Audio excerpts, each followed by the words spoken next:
Happy Durgashtami. आप सबको दुर्गाष्टमी की हार्दिक शुभकामनाएं। चैत्र की नव दुर्गाष्टमी बहुत महत्वपूर्ण होती है।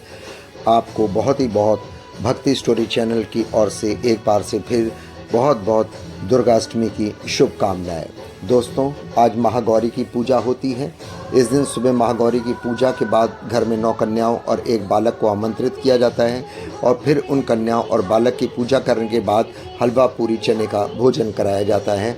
आइए थोड़ा सा इस पर प्रकाश डालते हैं।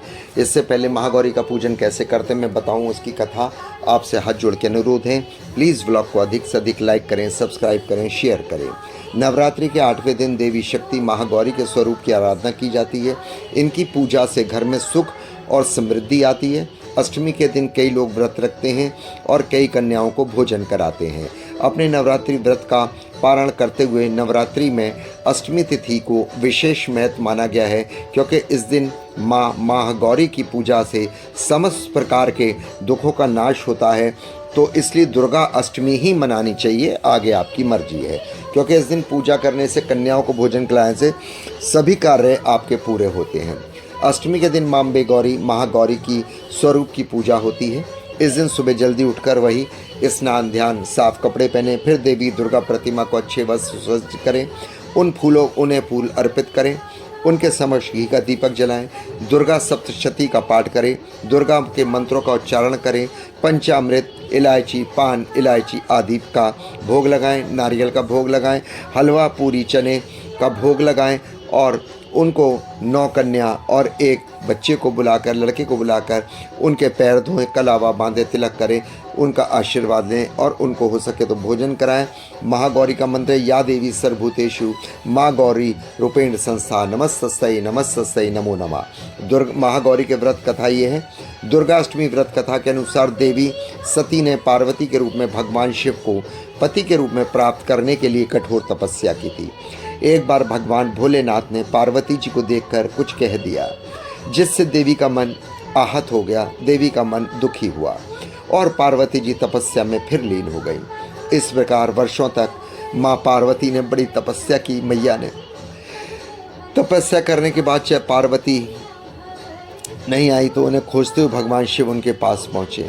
वहाँ पहुँचकर माँ पार्वती को देखकर भगवान शिव आश्चर्यचकित रह गए कि पार्वती जी के रूप अत्यंत ओजपूर्ण था। उनकी छटा चांदनी के समान श्वेत, कुंद फूल के समान ध्वल दिखाई दे रही थी। उनके वस्त्र और आभूषण से प्रसन्न होकर भगवान शिव ने माँ देवी उमा पार्वती को गौर वर्ण का वरदान दिया। दूसरी कथा ये कहते हैं, भगवान शिव को पति के रूप में पाने के लिए माँ पार्वती देवी ने कठोर तपस्या की और उनका शरीर काला पड़ गया। देवी की तपस्या से प्रसन्न होकर भगवान ने उन्हें स्वीकार कर लेते हैं और शिव जी उनके शरीर को गंगा जल से धोते हैं। तब देवी अत्यंत गौरवर्ण की हो जाती है, गोरी हो जाती है, इसलिए गौरी कहा गया है। तभी उनका नाम गौरी पड़ा और महागौरी के रूप में करुणामय, स्नेहमय, शांत, मृदंग दिखती है। देवी के स्वरूप की प्रार्थना करते हुए ऋषिगण कहते हैं, सर्वमंगले शिवे सर्वदिके शरणे अंबिके गौरी नारायण्यम। इस कथा से प्रचलित है कि ये सिंह के माँ को जो है, इस कथा को मैंने आपको बताया, बस आप ये कर लें, महागौरी का पूजन करें, जो मैंने बताया कथा पूर्ण पढ़ें और उस दिन महागौरी की पूजा के बाद, कथा के बाद 9 कन्याओं और एक बालक को आमंत्रित करें। फिर कन्याओं बालक की पूजा करने के बाद उन्हें हलवा पूरी चने का भोजन कराएं, कुछ दक्षिणा में दें।